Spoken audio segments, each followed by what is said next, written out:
ರಾಹುಗ್ರಸ್ತ ಚಂದ್ರಗ್ರಹಣ ಮುಕ್ತಾಯ ಹಿನ್ನೆಲೆಯಲ್ಲಿ ಶಿವಮೊಗ್ಗದ ವಿವಿಧ ದೇವಾಲಯಗಳಲ್ಲಿ ವಿಶೇಷ ಶಾಂತಿ ಹೋಮ ನೆರವೇರಿಸಲಾಯಿತು. ಇನ್ನು ಬೆಳಗ್ಗೆಯಿಂದ ದೇವಸ್ಥಾನದ ಶುದ್ಧೀಕರಣ ಜೊತೆಗೆ ವಿಶೇಷ ಪೂಜೆಯನ್ನ ಹಮ್ಮಿಕೊಳ್ಳಲಾಗಿತ್ತು. ಶಿವಮೊಗ್ಗದ ಶನೇಶ್ವರ ದೇವಸ್ಥಾನದಲ್ಲಿ ಶಾಂತಿ ಹೋಮ ಮಾಡಿಸಿದ ಅಶುಭ ಫಲ ನಕ್ಷತ್ರದವರು ಶಾಂತಿ ಹೋಮ ಮಾಡಿಸಿ ವಿಶೇಷ ಪೂಜೆ ಸಲ್ಲಿಸಿ ಅಶುಭ ಫಲ ನಕ್ಷತ್ರದವರು ಸಂತುಷ್ಟಿ ಪಡೆದರು.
Royal Collection Mega Offer Alert. Buy products worth rupees 2,999. Get a stylish watch worth rupees 399 free. All types of caps, watches, belts, sunglasses, leather wallet, woolen caps. Our collection included trendy sunglasses, stylish caps, premium leather belt, smart leather wallets, branded watch, woolen caps. Visit us at City Center, Nehru Road, Shimoga. Contact us 7760734179.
ಸಂಕಲ್ಪ ಮಾಡ್ತಾ ಓದೋದು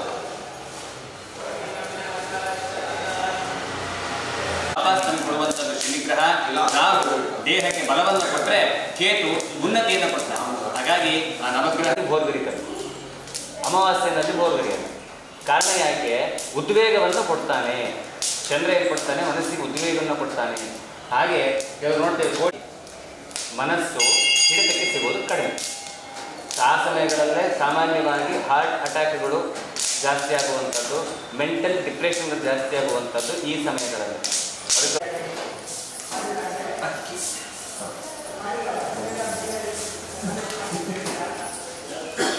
ಆಗಲೇ ಹೇಳಿದ ಹಾಗೆ ಮನಃಕಾರಕ ಇತಿ ಚಂದ್ರ, ಮನಸ್ಸಿಗೆ ಕಾರಣೀಕರ್ತನಾಗಿರ್ತಕ್ಕಂಥವನು ಚಂದ್ರ.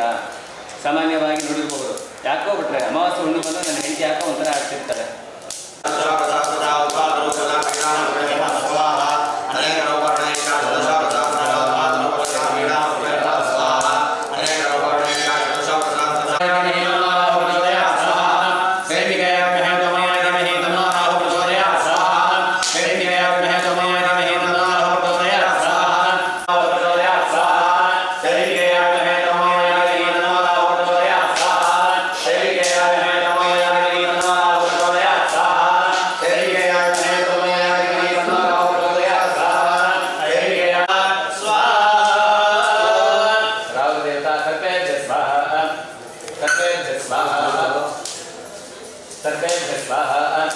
ದೇವತೆಗಳು ನಮಗೆ ಆಗಬೇಕಾಗಿರ್ತಕ್ಕಂತಹ ಶುಭ ಕೆಲಸಗಳನ್ನ ಮಾಡಿಕೊಡುವಂತಹ ಮಧ್ಯೆ ಇರತಕ್ಕಂತಹ ದೂತನೇ ನಮಗೆ ಅಗ್ನಿದೇವರು. ಹಾಗಾಗಿ ಅಗ್ನಿದೇವರಿಗೆ ಕೃತಜ್ಞತೆ ಕೊಡುವಂಥದ್ದೇ ಫಲಪೂರ್ಣಾವತಿ ಅಂತ ಹೇಳಿ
फलम आयुष्यम तेजः आरोग्यम देहि मे हव्यवाहन श्रियं देहि मे हव्यवाहन ओम नमः इति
ಎಲ್ಲರಿಗೂ ನಮಸ್ಕಾರ. ವಿಶೇಷವಾಗಿ ನಿನ್ನೆ ರಾತ್ರಿ ಎಲ್ಲರಿಗೂ ತಿಳಿದಿರೋ ಹಾಗೆ ಚಂದ್ರಗ್ರಹಣ ಇತ್ತು. ಗ್ರಹಣ ಕಾಲದಲ್ಲಿ ದೇವಾಲಯಗಳಿಗೆ ಪ್ರವೇಶವನ್ನು ನಿಷಿದ್ಧ ಮಾಡಲಾಗಿರ್ತದೆ. ಹಾಗಾಗಿ ಈ ದಿನ ಬೆಳಗ್ಗೆ ಸೂರ್ಯೋದಯ ಆದ ನಂತರದಲ್ಲಿ ದೇವಾಲಯವನ್ನು ಮೊದಲು ಶುದ್ಧೀಕರಣ ಮಾಡಿಕೊಂಡು, ದೇವರನ್ನು ಶುದ್ಧೀಕರಣ ಮಾಡಿಕೊಂಡು, ಅಭಿಷೇಕಗಳು, ರುದ್ರಾಭಿಷೇಕ, ಪವಮಾನಾಭಿಷೇಕ ಎಲ್ಲವನ್ನು ಕೂಡ ಮಾಡಿಕೊಂಡು, ಅದಾದ ನಂತರದಲ್ಲಿ ಈ ದಿನ ಕೂಡ ದೇವಸ್ಥಾನದಲ್ಲಿ ಯಾವ ಯಾವ ರಾಶಿಗಳಿಗೆ ಯಾವ ಯಾವ ನಕ್ಷತ್ರ ದೋಷ ಇತ್ತೋ ಅದರ ಅಂಗವಾಗಿ ಅವರಿಗೆ ಅನುಕೂಲ ಆಗಲಿ ಅನ್ನೋ ಉದ್ದೇಶಕ್ಕಾಗಿ ದೇವಸ್ಥಾನದಲ್ಲಿ ಸಾಮೂಹಿಕವಾಗಿ ನವಗ್ರಹ ಶಾಂತಿ, ಗ್ರಹಣ ಶಾಂತಿ, ಮೃತ್ಯುಂಜಯ ಶಾಂತಿ ಹೋಮಗಳನ್ನು ಮಾಡಿದ್ದೀವಿ. ಅನೇಕ ಭಕ್ತಾದಿಗಳು ಬಂದಿದ್ದಾರೆ, ಅನೇಕ ಜನ ಪಾಲ್ಗೊಂಡಿದ್ದಾರೆ. ಎಲ್ಲರಿಗೂ ಕೂಡ ಆ ಭಗವಂತ ಆಯಸ್ಸು, ಆರೋಗ್ಯ, ಯಶಸ್ಸನ್ನು ಕೊಟ್ಟು ಕಾಪಾಡಲಿ ಅಂತೇಳಿ ಎಲ್ಲರ ಮೂಲಕ ಕೇಳ್ಕೊತಾರೆ.